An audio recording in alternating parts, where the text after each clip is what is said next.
कवियों के संसार में हम आपको लेकर चलते हैं ताकि आप कवियों के बारे में, जो हमारे लेखक हैं उनके बारे में अच्छे से जान सकें। तो आप सभी का बहुत बहुत स्वागत है डेफिनेट सक्सेस की इस पाठशाला में, और स्वागत कर रही हूँ रूपाली मैम आपकी, जो आपको हिंदी पढ़ाते हैं। तो हिंदी में हम अक्सर कवि या लेखक को तो पढ़ते ही पढ़ते हैं, तो बहुत ज़रूरी है कि हम इनकी पृष्ठभूमियों को समझें, क्योंकि अगर हम इनकी पृष्ठभूमि समझ लेते हैं तो किसी भी तरह की रचनाओं को समझना हमारे लिए मुश्किल नहीं रह जाता, जो हमारे सिलेबस में है। तो बहुत सारे कवि पढ़ते हैं, हम लेखक पढ़ते हैं। तो इसी तरीके से मेरी कोशिश है कि आप सभी की क्लासेस में जो कॉमनली आपके कवि या लेखक आते हैं, तो मैं उनका परिचय आपसे कराती रहूं। तो इस तरीके से आज हम लेकर आए हैं, हमारे कवि हैं जिनके बारे में हम जानेंगे, वो हैं सुमित्रा नंदन पंत जी के बारे में। ठीक है, तो देखते हैं इनका जीवन परिचय, इनकी कुछ रचनाएं वगैरह सभी कुछ। तो रचना जानना ज़रूरी हो जाता है। कारण ये है क्योंकि किस कवि ने कौन सी रचना करी है या कौन सा लेखन किया है, उपन्यास किया, क्योंकि बहुत सारे ऐसे हैं जिन्होंने काव्य में भी काम किया है, गद्य में भी काम किया है। कुछ ऐसे हैं जो सिर्फ काव्य में काम करते हैं या सिर्फ जो गद्य में ही लेखन करते हैं। तो इसलिए जानना ज़रूरी है कि कितनी विधाओं में उन्होंने काम किया है और कौन कौन सी उनकी रचनाएं हैं। तो सबसे पहले हम सुमित्रा नंदन पंत जी का जीवन परिचय देखते हैं। क्या है?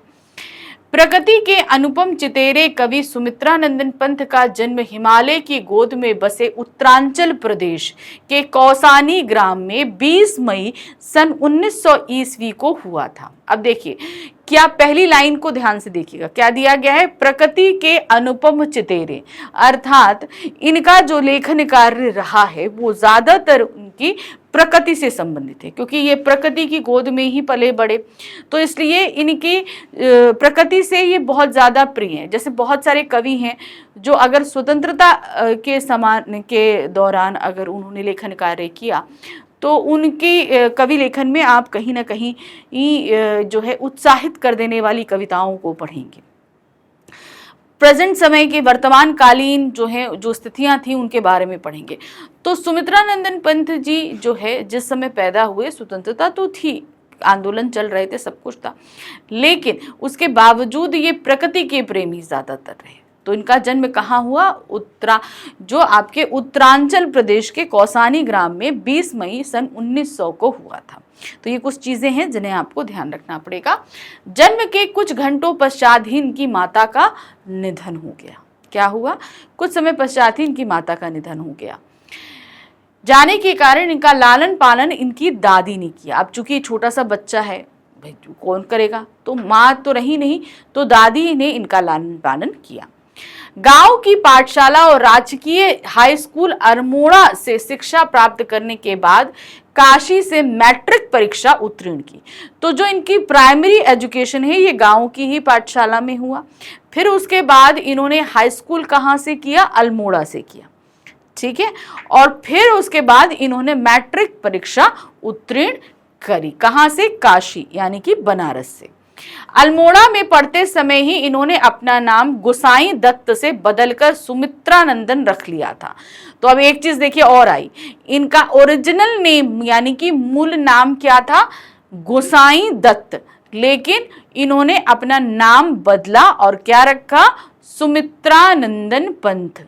तो ध्यान दीजिएगा, जैसे कई सारे, जैसे हमारे लेखक हैं प्रेमचंद जी, उनका जो है वो ओरिजिनल नाम क्या है? धनपत राय है, और नवाब राय भी ओरिजिनल नाम धनपत राय है। तो प्रेमचंद्र और नवाब राय से वो लेखन कार्य करते थे। उसी तरीके से सुमित्रा नंदन पंत जी का ओरिजिनल नेम क्या है? गोसाई दत्त। ठीक है, इसके बाद जब वे इलाहाबाद के सेंट्रल मेयो कॉलेज में इंटर कर रहे थे, तभी गांधी जी के आंदोलन से प्रभावित होकर कॉलेज छोड़ बैठे और स्वाध्याय से ही अंग्रेजी, संस्कृत और बांग्ला का अध्ययन किया। तो यहाँ पर आपको ये भी पता चला कि इन्होंने स्वतंत्रता आंदोलन में भी पार्ट लिया, और स्वाध्याय यानी कि खुद ही इन्होंने अपनी ही मेहनत से अपने आप अध्ययन करके अंग्रेजी, बांग्ला और संस्कृत, ये 3 भाषाएं सीखी इन्होंने। अपने कोमल स्वभाव के कारण सत्याग्रह में सम्मिलित नहीं हुए। चूंकि मैंने बताया ना कि प्रकृति से बहुत प्रेम करते थे, तो प्रकृति से जो प्रेम करता है उसका हार्ट जो ना सॉफ्ट हार्टेड जो लोग होते हैं उनकी तरह, तो वो सत्याग्रह आंदोलन में वो पार्ट नहीं ले पाए थे और साहित्य साधना में संलग्न हो गए। अब चूंकि कहते हैं ना कि आप अगर इतना बड़ा स्वतंत्रता आंदोलन में पार्ट लेने जा रहे हो तो आपको दृढ़ निश्चयी होना है, कॉन्फिडेंट होना है, बहुत सारी चीजें, आप पे अत्याचार होगा उसे सहना है, बहुत सारी चीजें, तो वो ये काम नहीं कर पाए, तो उन्होंने वो आंदोलन छोड़ दिया और वो कहाँ लग गए, साहित्य साधना में, यानी कि अपने लेखन कार्य में वो लग गए। पढ़ना लिखना ये सारी चीजें जो उन्हें अच्छी लगती थी उन्होंने वो करना शुरू कर दिया। सन 1931 ईस्वी में वे कला कांकर आ गए। कहाँ आ गए, काला कांकर आ गए। वहां मार्क्सवाद का अध्ययन किया और फिर प्रयाग आकर प्रगतिशील विचारों की पत्रिका रूपाभ निकाली। तो अब यहां पर नाम देना रूपाभ, ये नाम ध्यान रखना, निकाली। सन 1942 में भारत छोड़ो आंदोलन से प्रेरित होकर लोकायन नामक सांस्कृतिक पीठ की योजना बनाई। ध्यान दीजिएगा, 1942 में क्या किया उन्होंने, भारत छोड़ो आंदोलन से प्रेरित हुए और लोकायन नामक सांस्कृतिक पीठ की योजना बनाई, यानी कि लोकायन जो है वो भी एक पत्रिका ही थी। उसे क्रियान्वित करने के लिए विश्व प्रसिद्ध नृत्यक उदय शंकर से संबंध स्थापित किया और भारत भ्रमण के लिए निकल पड़े। इसी भ्रमण में इनका श्री अरविंद से परिचय हुआ और उनके दर्शन से प्रभावित होकर प्रयाग लौटकर अनेक काव्य संकलन प्रकाशित किए, जिन पर अरविंद दर्शन का स्पष्ट प्रभाव झलकता है, यथा स्वर्ण किरण, स्वर्ण धूलि और उत्तरा आदि। यानी कि फिर उन्होंने, भाई अरविंद जी जब इतना ज्यादा प्रभावित हुए तो इन्होंने कुछ ये रचनाएं करी। देखिए बहुत जरूरी होता है, हम जब जिन लोगों के संपर्क में आते हैं उनके, अगर हमें उनके विचार वगैरह अच्छे लगते हैं तो उनसे हम प्रभावित भी बहुत होते हैं। तो ये प्रभावित हुए और उन्होंने ये रचनाएं करी।